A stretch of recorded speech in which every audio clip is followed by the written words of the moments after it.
आज हम तो ऐसे म्यूचुअल फंड को कंपेयर करेंगे जिन्होंने अपनी कैटेगरी के अंदर आग लगा रखी है, इतने शानदार रिटर्न बना करके दिए, अपने जो इन्वेस्टर्स हैं उनको कंपाउंडिंग का रियल मतलब समझा दिया है।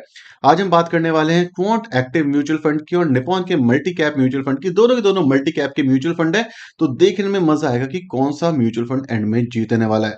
तो बिना ज्यादा टाइम वेस्ट करे डायरेक्टली चलते हैं वीडियो की साइड। तो हमने यहाँ पे पहला म्यूचुअल फंड सेलेक्ट किया हुआ है क्वांट का एक्टिव फंड, दूसरा हमने लिया हुआ है निपॉन इंडिया का multi cap mutual fund, third हमने इनका बेंचमार्क लिया हुआ है जिसको ये म्यूचुअल फंड कहते हैं हमारे बेंचमार्क है।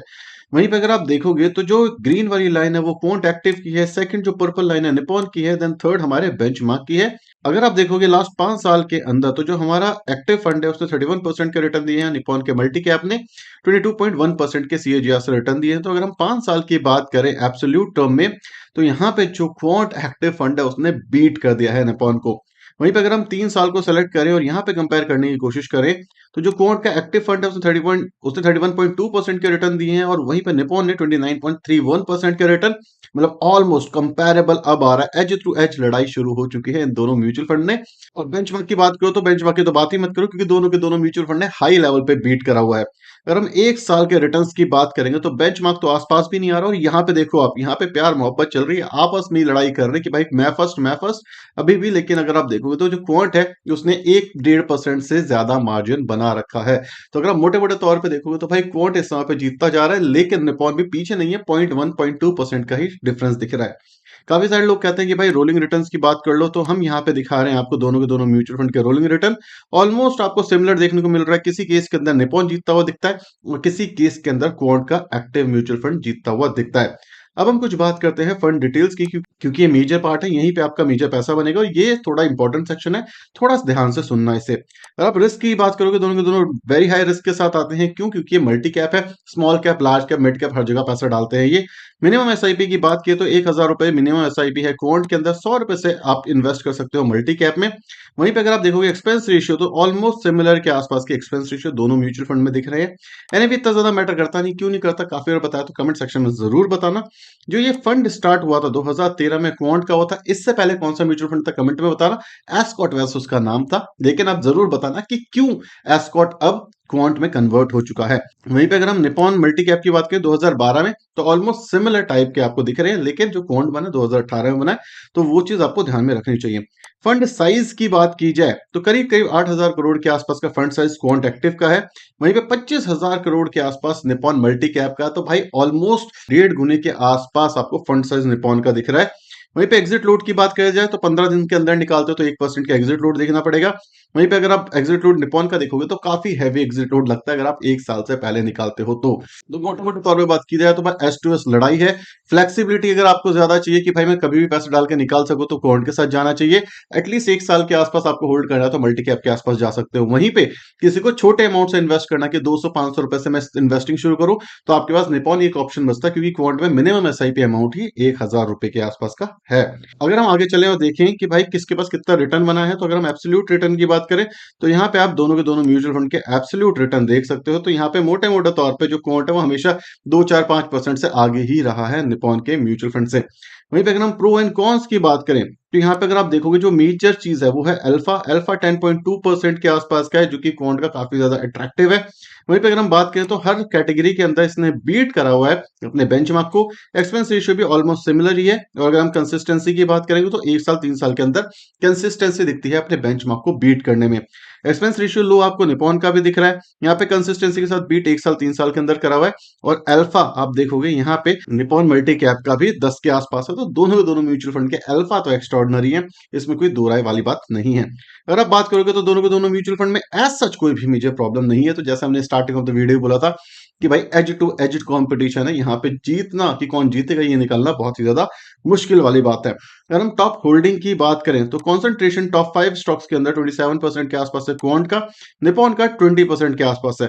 टॉप 20 स्टॉक्स के अंदर 65% की कॉन्सेंट्रेशन पूरे एयूएम की क्वांट एक्टिव फंड में देखने को मिल रही है। 51% का पैसा टॉप 20 फंड्स के अंदर निपॉन ने डाला हुआ है। पीई की वाइज देखोगे तो पीई भी ऑलमोस्ट सिमिलर आपका देखने को मिल रहा है। तो इतना कोई मेजर ऐसा नहीं है कि भाई ये वाला म्यूचुअल फंड एक्सपेंसिव हो चुका है, ये वाला म्यूचुअल फंड सस्ता है। दोनों ऑलमोस्ट सिमिलर लेवल के ही दिख रहे हैं। पीबी भी ऑलमोस्ट सिमिलर लेवल का आपको देखने को मिल रहा है। टर्नओवर रेशियो दोनों के दोनों म्यूचुअल फंड नहीं, यहाँ पे अभी इस समय पे एमटी है, लेकिन हमें पता है करीब करीब 100 के आसपास क्वांट का भी है। तो टर्नओवर रेशियो जो कहते हैं ना, चर्निंग चर्निंग चर्निंग क्वांट में भी हो रही है और निपॉन में भी हो रही है। तो कोई ऐसा नहीं है कि कोई बहुत ही अलग चीज हो रही है। इक्विटी के अंदर अगर आप पैसों की बात करोगे, सब में सेम है। तो भाई दोनों के दोनों में इक्विटी चल रही है, लेकिन एक चीज अलग है, अब आपको देखने को मिलेगी कि इक्विटी होने के बाद भी कैश पोजीशन क्वांट के एक्टिव फंड के अंदर माइनस में है। वहीं पे जो निपॉन है उसके पास 1.4% कैश के अंदर है। अब एक क्वेश्चन आएगा, भाई माइनस में क्यों है? माइनस में ये इस वजह से बिकॉज क्वांट ने एफएनओ में भी पैसा डाला हुआ है और वहां पे वो हेजिंग करते हैं। तो इसी वजह से मार्केट चाहे गिर भी जाए ना, तो भी इनके पोर्टफोलियो पे बहुत मेजर इंपैक्ट नहीं आता।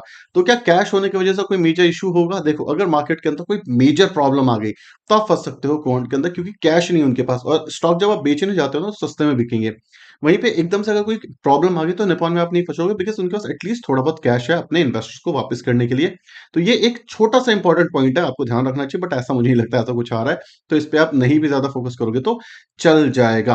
अगर हम टॉप होल्डिंग की बात करें, तो टॉप 10 होल्डिंग के अंदर आपको यहाँ पे क्वांट के सारे स्टॉक्स देखने को मिल रहे हैं।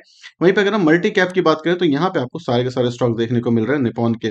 तो मोटे मोटे तौर पे जो निपॉन है, जब तक बैंकिंग थोड़ा सा और अच्छा नहीं करेगा, यहाँ पे थोड़ी सी मेजर इशू देखने को मिलेंगे, बिकॉज फाइनेंशियल सेक्टर की साइड निपॉन थोड़ा सा ज्यादा झुका हुआ है। वहीं पे अगर आप क्वांट का देखोगे, तो क्वांट वेल डाइवर्सिफाई पोर्टफोलियो की साइड जा रहा है। क्वांट के अंदर ऐसा नहीं है कि एक सेक्टर की साइड थोड़ा सा लीन डाउन है, यहाँ पे काफी सारे सेक्टर के अलग अलग स्टॉक्स इन्होंने पिक करे हुए हैं, लेकिन ऐसा भी नहीं कोई सेक्टर छोड़ा हुआ है। तो जो निपॉन है वो फाइनेंस सेक्टर की साइड थोड़ा सा ज्यादा लीन डाउन करता है, वहां पे ज्यादा स्टॉक फाइनेंस के हैं, लेकिन क्वांट के अंदर डाइवर्सिफाइड पोर्टफोलियो देखने को मिलता है। वहीं पे अगर हम कुछ रिस्क मेजर्स की बात कर लें, तो रिस्क के अंदर आप देखोगे स्टैंडर्ड डिवीजन दोनों को ऑलमोस्ट सिमिलर के आसपास है, तो कोई मेजर डिफरेंस नहीं है। शार्पन रेशियो की बात करोगे कि भाई रिस्क एडजस्टेड रिटर्न दोनों में सिमिलर है, लेकिन यहाँ पे थोड़ा सा ज्यादा एज लेकर के जाता है निपॉन के, रिस्क एडजस्टेड रिटर्न इसके थोड़े से ज्यादा है। बीटा की बात करोगे तो भाई निपॉन थोड़ा सा कम वॉलेटाइल है, लेकिन जो क्वांट है हमारा थोड़ा सा ज्यादा वॉलेटाइल होता हुआ जा रहा है। शॉर्टन रेशियो की भी बात करते हो, 2.6 के आसपास है, 2.8 के आसपास है। 2 के ऊपर जितने भी होते हैं दोनों अच्छे होते हैं। तो अगर आप देखोगे तो निपॉन थोड़ा सा ज्यादा as a risk adjusted return निकालने में ज्यादा बेनिफिट दिखता है, लेकिन इतना मेजर डिफरेंस है नहीं दोनों में। अगर हम अल्फा की बात करें, तो दोनों के अंदर ऑलमोस्ट सिमिलर लेवल का अल्फा है कि मार्केट बढ़ती है तो ये दोनों अपने बेंचमार्क को एक हैवी मार्जिन से बीट करते हुए दिखते हैं। अब एक क्वेश्चन आ सकता है कि भाई मेरे म्यूचुअल फंड में तो दोनों मल्टी कैप है, क्या करें? तो अगर आपके पोर्टफोलियो में दोनों मल्टी कैप हैं भी, तो दोनों के दोनों म्यूचुअल फंड रखने के बाद भी आपके पास ओवरलैपिंग सिर्फ और सिर्फ 5% की है। मतलब 7 ऐसे स्टॉक्स हैं जो कि दोनों म्यूचुअल फंड में सेम है। एक्टिव फंड में 45 ऐसे स्टॉक है जो कि यूनिक है, मतलब जो निपॉन के मल्टी कैप में नहीं है, और निपॉन मल्टी कैप में 97 स्टॉक्स ऐसे स्टॉक हैं जो कि क्वांट में नहीं है। तो यूनिकनेस भी आपको इसके अंदर देखने को मिल रही है। तो अब बात करते हैं थोड़े से कंक्लूजन की। तो कंक्लूजन करने से पहले कुछ चीजें मैं आपको बताना चाहूंगा कि जो मल्टी कैप म्यूचुअल फंड होते हैं, उसके अंदर मैंडेटरी कुछ चीजें होती हैं, जैसे दोनों के दोनों म्यूचुअल फंड को minimum 25% small cap, minimum 25% large cap और मिनिमम 25% मिड कैप में डालना पड़ेगा। जो बचा हुआ इनके पास 25% है वो कहीं पे भी डाल सकते हैं। तो मोटे मोटे तौर पर जो निपॉन है उसने डाला है लार्ज एंड स्मॉल कैप में, बचा हुआ अपना 25%, और जो क्वांट है उसने डिस्ट्रीब्यूट किया है तीनों के तीनों कैटेगरी में। तो अगर आप देखोगे डाइवर्सिफाइड पर्सपेक्टिव से, तो दोनों ही म्यूचुअल फंड एक्स्ट्रा ऑर्डिनरी है। लेकिन अगर आप यहाँ पे ये सोचते हो कि दोनों के दोनों म्यूचुअल फंड आपको रखने चाहिए, तो मेरे हिसाब से ऐसा नहीं करना चाहिए। एक मल्टी कैप म्यूचुअल फंड किसी भी पोर्टफोलियो के अंदर अच्छा होता है। अब बात करते हैं कंक्लूजन की, कौन सा म्यूचुअल फंड जीता है, इस पे बात कर लो। तो मेरे हिसाब से भाई दोनों ही म्यूचुअल फंड जीते हैं। दोनों म्यूचुअल फंड रिटर्न वाइज काफी एक्स्ट्राऑर्डिनरी दे रहे हैं, कैटेगरी में फर्स्ट सेकंड पे आते हैं। सेकंड चीज, पोर्टफोलियो दोनों ही म्यूचुअल फंड का काफी ज्यादा अच्छा है। निपॉन मुझे लगता है जैसे इंटरेस्ट रेट कम होंगे थोड़े से ज्यादा रिटर्न देगा, लेकिन क्वांट उसमें पीछे नहीं रहेगा, वो अपना पोर्टफोलियो भी चेंज कर सकता है, क्योंकि वो नॉर्मली यही करते हैं। तो मेरे हिसाब से अगर आप बहुत ज्यादा इधर उधर नहीं जाना चाहते, तो दोनों में से कोई भी म्यूचुअल फंड ले लोगे, काम कर जाएगा।